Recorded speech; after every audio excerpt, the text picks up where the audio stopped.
Properties. Manx Radio's update with Lewis Foster.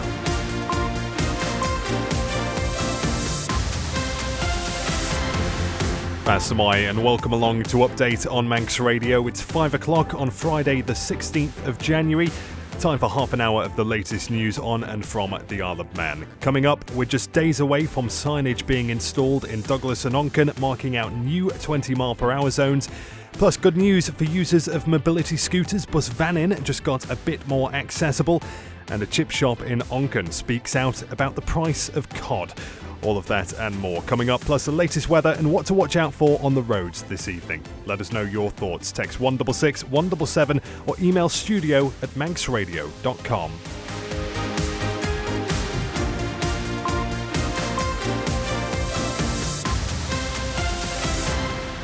First of all, let's take a look at the latest headlines with Christian Jones. Fast am I, Christian? Fast am I. Police have confirmed that a person has died following a road traffic collision in the Hilbury area this morning. The incident occurred at around 9:30 involving a red Mini. Road closures remain in place around Little Mill Road, Cronknamona and the Craignabar. New 20 mile per hour speed limit signs will start being installed in Douglas and Onken next week. We're slightly behind the implementation schedule that we shared with Tynwald and that Tynwald approved us to get on with, just because of the sheer volume of consultation, and for the roads that there were significant comments and challenges about. We've considered each of those individually and in detail to come to a decision at the end of the process. It's part of the government's plans to reduce speed limits in urban areas. The government has launched a national AI office backed by £1 million in public funding. The office will coordinate how artificial intelligence is developed and used across the island. A fish and chip shop in Onken says the price of cod has risen so steeply in recent years it's now on a par with sirloin steak. New Cod on the block says they've taken to trialling hake as a cheaper alternative.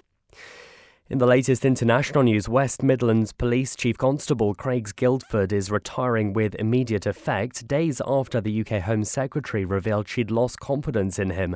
He'd recently blamed AI for giving MPs incorrect evidence over the decision to ban Maccabi Tel Aviv fans from an Aston Villa match in November. Shabana Mahmood couldn't sack him but promised to reinstate her powers to. The man who could have is Police and Crime Commissioner Simon Foster. This outcome has been reached having regard to due process and the law. That has prevented what might otherwise have been a complex procedure that would have caused significant distraction, impact and cost to West Midlands Police and the wider West Midlands. Iran's exiled crown prince has promised to return to the country and given the world 6 things to do to help anti-regime protesters. Speaking in Washington, Reza Pahlavi's called for unrestricted internet access. And a nurse says she felt like a terrible person for having the audacity to complain about sharing an NHS changing room with a transgender colleague. A tribunal has ruled Darlington Hospital staff in County Durham suffered harassment. Those are the update news headlines, next at 6. Christian Jones, Gura Mayad. A quick look to the weather now, brought to you by Manx Glass and Glazing. Variable amounts of cloud this evening and overnight. The risk of a few showers, but these tending to remain offshore to the west of the island.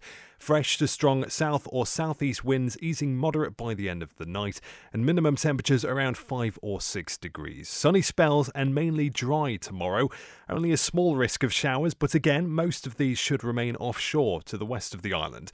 Moderate to fresh southeast wind and a top temperature of 9 degrees. Bright or sunny spells on Sunday, still with the risk of the odd isolated shower. Moderate to fresh south or southeast wind and a highest temperature of 8 degrees. Sunrise tomorrow morning at 8:27. Sunset tomorrow afternoon at 4:30. Manx Glass and Glazing can supply and install single, double and triple glazing. Call 674 573 or visit the showroom on the Snugborough Trading Estate. You're listening to the Isle of Man's quintessential daily news and current affairs roundup. Update on Manx Radio. The time now 4 minutes past 5, and it's been a busy day for the Infrastructure Minister, Michelle Hayward. Appearing on Man in Line today, she made a number of announcements.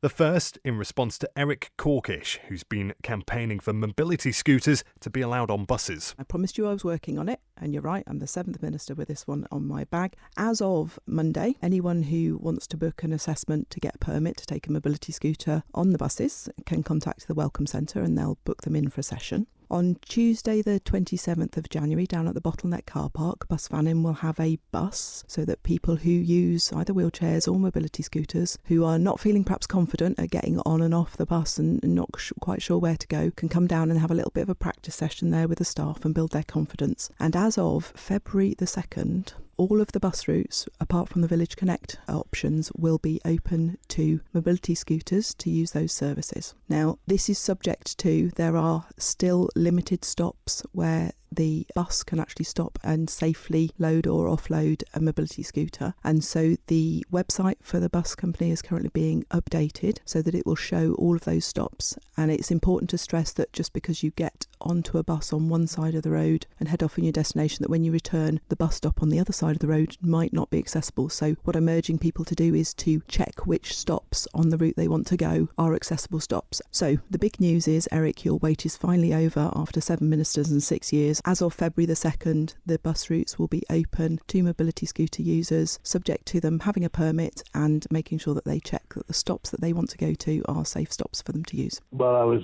beginning to think I'd be dead before it ever come through, but don't die just yet. At least one minister has done what she said she would do, unlike the other 6 ministers where we got nowhere. Minister Hayward there speaking to campaigner Eric Corkish, and we'll keep an eye out for that list of accessible bus stops being published on Monday.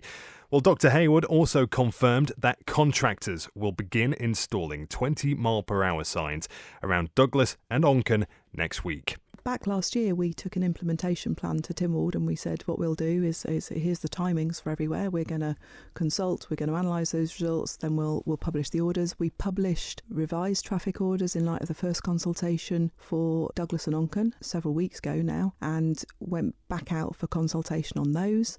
We had another round of feedback from those. We've analysed that feedback as well. And between the first consultation and publishing the sort of revised maps, we'd amended some of the proposals that we had in our first set of proposals. Those new maps went out. We've had that second round of feedback. We've considered that as well. And now we're proceeding to make the traffic orders. So we're slightly behind the implementations schedule that we shared with Tynwald and that Tynwald approved us to get on with, just because of the sheer volume of consultation. And for the roads that there were significant comments and challenges about, we've considered each of those individually and in detail to come to a decision at the end of the process. Are you relying on the good nature of people then to adhere to the limits, or will there be sanctions? Will there be speed cameras? To a certain extent, we make all laws because there are some people who won't behave in a reasonable way. The law over speeding is quite clear, and when we've changed the limits in places, the same laws apply as to if you break the speed limits now. The police have been quite clear that they don't have any more resource to put into speed enforcement, and they will target any of their efforts at areas where there are increased risks. Most of our citizens are law-abiding citizens and will try and slow down. I think there is a psychological barrier that comes in that if that road then becomes 20 and you're still used to driving it at 40, you're then doing twice the speed limit. That's a 6 points on your licence, and that's excessive speed. And I think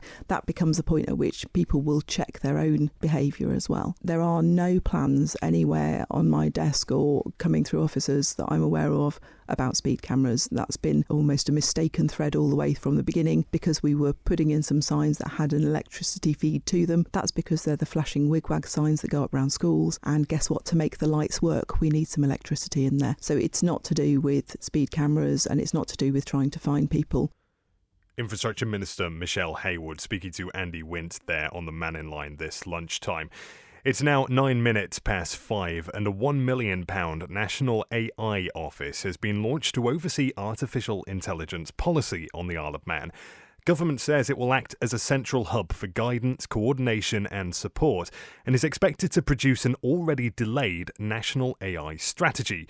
That document would still require Tynwald approval, though, meaning it may be unlikely for this administration to approve it.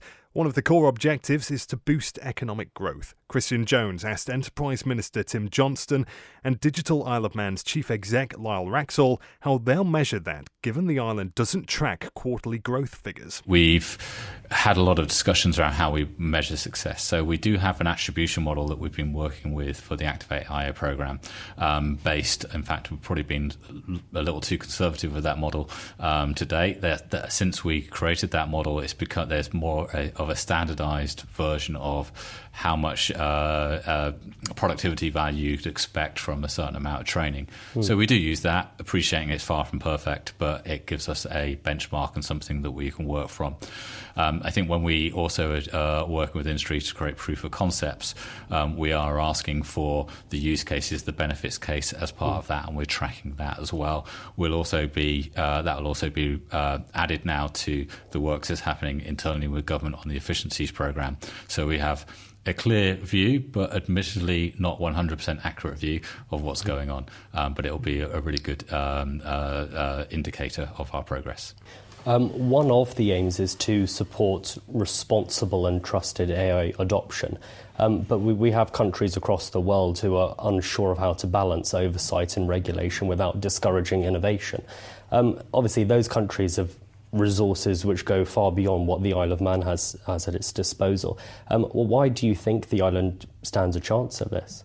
So at this stage, we're not haven't committed to regulate AI. So the first step is to make sure that we've got really clear guidance, which does already exist, and we bring that into one place, make sure that guidance is consistent, clearly signposted.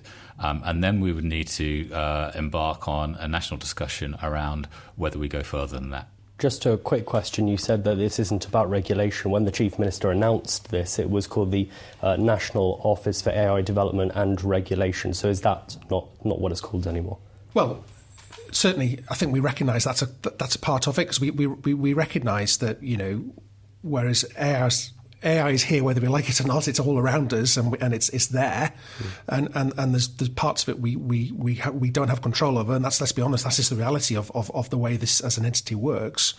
When it comes to how we adopt it in government and use it in government, and the way we understand how business want to adopt it and use it, and how the way we want to work together, then clearly we want to make sure where we can put those safeguards and guardrails in, we do that, and that will require potentially some form of future regulation. But I think it's too early to say that yet, I think. Tim Johnston and Lyle Wraxall there, speaking to Manx Radio's Christian Jones, who joins us now in the studio. Faster my Christian. So what's the main takeaway from all of this? Yeah, faster my Lewis. So in essence, a new entity is being created, but it'll sit within the Department for Enterprise under the digital umbrella. So effectively, we've got another layer of digital. And now the efficiencies programme, which was previously overseen by the Minister without Portfolio, before that role has effectively disappeared following Tim Crookall's resignation, that will now sit under the National AI Office too. And one of the key priorities for the National AI Office is to conclude the development of a national AI strategy. Yeah, and like you said, that's not actually new. In fact, it's already been delayed. A national AI strategy first appeared in the Department for Enterprise's 2024 annual plan, again in the 2025 plan. On both occasions, it was pushed back.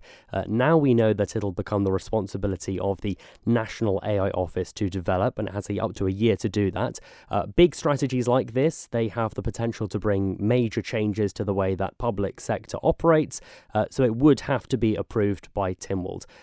But with Parliament due to be dissolved in the not too distant future, major policy decisions can no longer be made once that's happened. So that makes it very unlikely that this document will be completed before dissolution. So in all likelihood, it will be a completely different administration and House of Keys that decides whether to continue with it or not. All right, Gurmayed. Thank you, Christian Jones. The time now, 14 minutes past 5. Have you tried using Vinted? This is the app which has become quite popular in recent years, which allows people to buy and sell items from people here and across the UK. However, in recent weeks, people on the Isle of Man using an Isle of Man postcode have not been able to sell anything on the site. Natasha is a mum on the island and had been an avid Vinted user until recently. She explains why. Up until sort of mid to end of December, we were able to use Yodel to buy and sell through Vinted. And Manx Independent Carriers were the shipper and the sort of logistics company that dealt with that. And that ceased for some reason. Something changed on the Vinted platform, and now Isle of Man sellers are no longer able to use any integrated shipping options from the island. Vinted themselves actually generate the postage label, the buyer pays for the label, and it's all very automatic and it goes through the Vinted network tracked, so you are not parting with any money yourself to send the parcel, and it's all insured and tracked by Vinted. So if anything does happen with the parcel, it's then covered by their insurance.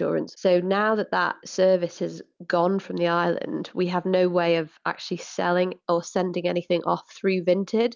Vinted has become part of my nightly rotation. When I'm on the sofa, you check Instagram, you check Vinted. So I was pretty much on it every day, not in terms of necessarily buying every day or selling every day, but it's just one of those things that you can have a browse. And yeah, I was definitely using it and still do, to be honest, every day. I'd buy and sell my own clothes, my daughter's clothes, even some of my partner's clothes. People were just using Vinted to make a bit of pocket money, help us stretch to payday and things like that. And it's definitely had an impact because I think people want to get rid of what they're no longer using. We are all being encouraged to sort of recirculate clothing, recirculate what we don't want anymore rather than buying new. And I suppose that element of the selling has now been taken away from us. So it has had a major impact on a lot of people. I've chatted or attempted to chat to several customer service agents, and you get different answers each time. My general feeling is that there's not been anything communicated to their customer service team. We can't understand whether it is the shipping provider that's changed something or whether it is Vinted. So it is quite frustrating because when you don't know who's caused the issue or what is causing the issue, there's no way to sort of try and push for a fix for it. Well, we've had a full raft of statements from a myriad of shipping providers, as well as Vinted itself and the Department for Enterprise. You can find all of those at manxradio.com. The underlying message seems to be that they can't pin down what has led to this issue, but it is being looked into. Manx Radio Travel, serviced by Quayside Tyres. Well, we'll start on the roads, and the main thing to note, of course, is that the stretch from Hilbury to the Craignabar remains closed following that incident this morning. Police have closed Little Mill Road, Cronknamona and the Craignabar. We've asked for an update on those road closures, which we understand could be in place for a while longer. If you are heading over the mountain, it'll be the Craignabar back road for you this evening. If we get any updates on that, we'll let you know. Elsewhere in Onchan, temporary lights on Whitebridge Hill for streetlight replacement. In Braddon, temporary lights on Cool Road near the business park for work on the pavements there. And there are temporary lights as well on Braddon Road just up from Braddon Bridge. Well, if you're travelling off island tonight, good news. All flights in and out on time at the airport and smooth sailing down at the steam packet too. Manxman is travelling back from Heysham as we speak. Should be arriving into Douglas very shortly before the evening sailing back to Lancashire gets underway at 7:15. Manx Radio Travel, serviced by Quayside Tyres. Call Quayside Tyres on 664417 to book your free vehicles winter check so your vehicle is safe for you and other road users. You're listening to the Isle of Man's quintessential daily news and current affairs roundup. Update on Manx Radio. Treasury's been reacting to the latest inflation figures, which the rate at which the prices are rising jumped 0.5 percentage point between November and December. Minister Alex Allinson was asked by Christian Jones for his take. We always knew that when you get down to a lower level of around about 2, it can get a bit bumpy, and we've seen some of the uncertainty in terms of the markets as well. And so I'm not entirely surprised that over the next couple of months we will see it going up and down quite a bit. And we've seen the same with the UK. Isle of Man inflation tends to track the UK. We were a little bit below beforehand. We're now a fraction above. But I expect that to carry carry on, certainly during the next 6 months probably, as we try to get down to that forecasted figure of around about 2%. And restaurants and hotels were the single biggest contributor to inflation. Prices up 8.1% over the year. Is that being driven by wage costs, energy, or supply pressures? Do you know? Well, again, there is a lot of talk at the moment on the Isle of Man about minimum wage and wage pressures. I think what this shows is that a lot of the restaurants and pubs on the island have been trying to absorb prices as they have fluctuated during the course of the year, but have had to put their prices up eventually. And again, particularly in terms of alcohol and drinks that you buy in a restaurant. And that's them adjusting their business model to deal with the reality of increased input costs. And inflation is well below the double-digit levels that we saw in 2022. It remains above the long-term target. When would you expect inflation to return to what you might consider normal levels? And when you look at some of the forecasts going forward, I think the Bank of England are saying that as we get towards the end of this year, it should get far closer to their target rate of around about 2%. But we've seen instances around the world cause that to start wobbling. What we do know is obviously things are more expensive than they were this time last year. People can see that. But we've also seen a stabilisation in those price increases and some prices beginning to fall as well. So I'm hoping that really as we get into the second and third quarter of this year, hopefully with some further reductions in interest rates from the Bank of England, we might see this levelling out an awful lot more and getting down to that target of 2%. Treasury Minister Alex Allinson there. Well, Peel Commissioners has agreed to increase its general rate for the next financial year by 3p in the pound. The Commissioners are also raising the refuse charge, which is the fee to have your bins collected, by £11, which means residents will pay a flat payment of £274. Our local democracy reporter Emma Draper has been speaking to the chair of Peel Commissioners, Ray Harmer. Yeah, so there's two parts. The main rate is from 272 to 275. And the refuge rate, which is increasing by £11, which is about 3%. And why did you decide to come to the decision? It was obviously quite a long debate you had in the meeting this evening. So why did you make that choice? Well, the refuge one is more straightforward because all the costs have gone up by 3%. So, for example, the civic amenity site's gone up by 3%. The wages are by 3%, government wages gone by 3%, and also the gate fee is also 3%. So we're sort of following, because the costs have increased, we've had to increase. The rate is a little bit different. It's about a mixture of balance between how much we have in reserves and how much we need to spend year on year. And so we've had to take a sort of a prudent approach, but we're also very conscious of not putting too much burden on our ratepayers. I know that was mentioned in the meeting there about you were trying to balance the needs of the social housing tenants as well as the businesses, because they obviously play an important part in the town too. Yes, exactly. So there's a double hit for people who rent, who are in commissioners' housing, and also for businesses. And they're obviously going to be struggling with many other factors, with the minimum wage and all of these other factors. So it's important that we maintain a prudent approach to what we do, but also make sure that we want to do some of the things that we need to do. For example, make sure that lighting's improved, make sure the street furniture, and so we've got some good schemes, improve the parking and improve some lining, and the number of jobs that we need to do. So we need to do those as well as maintain a prudent approach. Ray Harmer there, Chair of Peel Commissioners, speaking to local democracy reporter Emma Draper. Now, remember the days when a chippy tea was, well, cheap as chips? Well, at least one of the main components, fish, is far from cheap these days. The price of cod, in particular, is said to have risen significantly. Simon Richardson has been speaking with Johnny McDowell of New Cod on the Block in Onken. Since, obviously, Russia went into Ukraine, and prices of it have gone through the roof, certainly over the last couple of years as well. I mean, the European Union are now cutting the quotas that fishing boats allowed to land. And obviously, you have people saying, we're surrounded by water, why can't you get it from local? Well, the simple answer to that is cod doesn't certainly live in these waters anymore. Temperatures are warming up. Cod's are native to like Atlantic, the Bering Sea, around Russia. So, these have to all be brought in from far afield and stuff. So all these places are now their costs are all going up as well. They're obviously reducing what they're allowed to land. So it's a simple thing. It's a supply and demand nowadays. But all is not lost, is it? Because there are alternatives, and I think possibly there's a reluctance of people to actually try some of them, but there are some very close alternatives. There is. We've tried pollock before, and we didn't really find there was that much uptake on that. I mean, people still always want to have cod. We have haddock on the menu all the time, although the prices on that are increasing.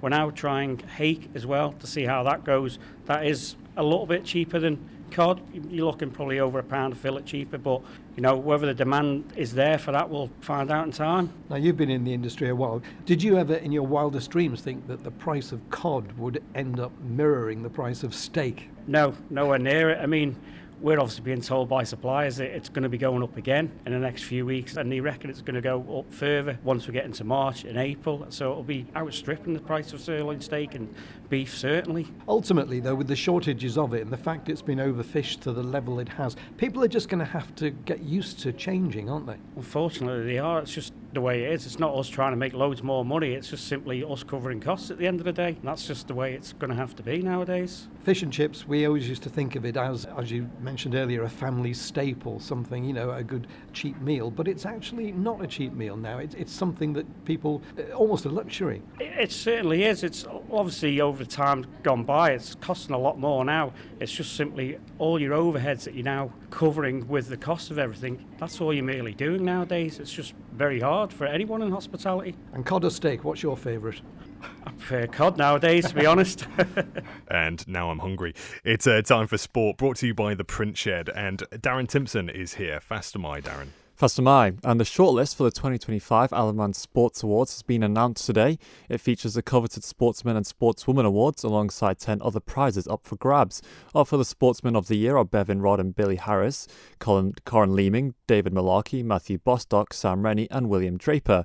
Meanwhile, Anna Dawson, Krista Kane, Caitlin Adshed, Laura Kinley, Nikki Arthur and Sarah Aston will compete for the Sportswoman of the Year. The winners will be crowned at a ceremony in the Villa Marina on Thursday the 26th of February. Into football, and the semi-finals of the GH Corlett Woods Cup takes place this weekend. Moran hosts Arden and Drugan Division 2 leaders Colby, while St George's hosts Castletown. In the Canada Life Premier League, Corinthians will be hoping they can extend their lead at the top of the table, with Peel 4 points behind them and having 2 games in hand. The Whites face Laxey, while the Westerners travel to Braddon. Onto the second division, where only 3 games take place. Maloo will be hoping they can leapfrog Douglas Royal on the table when the two sides meet tomorrow. Moving on to Sunday, where there's Women's Floodlit Cup action. Bala Fletcher sides Douglas Royal and Corinthians meet at the Ball, while Onken play Maloo. On to rugby, and promotion hopefuls Douglas travel to Winnington Park in the Regional 2 Northwest. They'll be wanting to build on their victory over Burnage last weekend. Ramsey will also looking to build on some momentum in the Counties 3 Adium Lancs Cheshire. They won their first game of the season last weekend over Hoylake and will take on Oldham tomorrow. Meanwhile, Vagabonds host Fleetwood. In the women's NC2 North-South, Vaggers ladies will be looking to get back to winning ways when they take on Didsbury Tock H. Darren Simpson, Guru Mayed, thank you. And that's it for Update Tonight. Remember, you can listen back to tonight's programme as a podcast. If there's anything you've missed, it will be available shortly over at manxradio.com. Coming up, Ben Cunningham is here with Friday Sport Preview, and Chris Kinley will be along at 6:30 with Greatest Hits. Have a great weekend. Update will be back at the same time on Monday.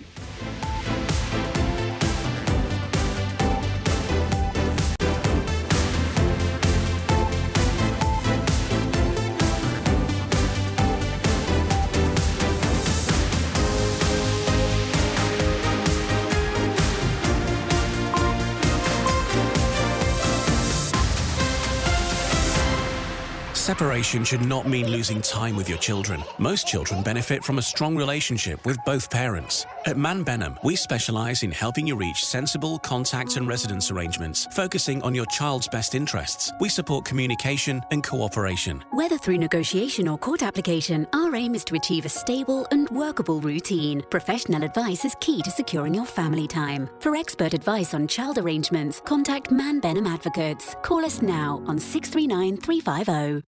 Jeffrey, how do you like this composite door from Spectrum Windows? Oh, good choice, missus. Stylish and hard-wearing. It'll transform the house. Trouble is choosing the colour. There's so much choice. How about red?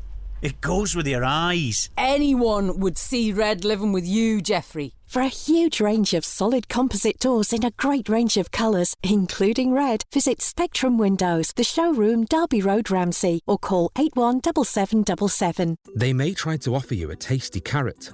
Perhaps they'll try to give you some stick. But whatever you do, don't become a money mule. It's just not worth the risk. Don't let anyone move money through your bank account, however tempted you may be.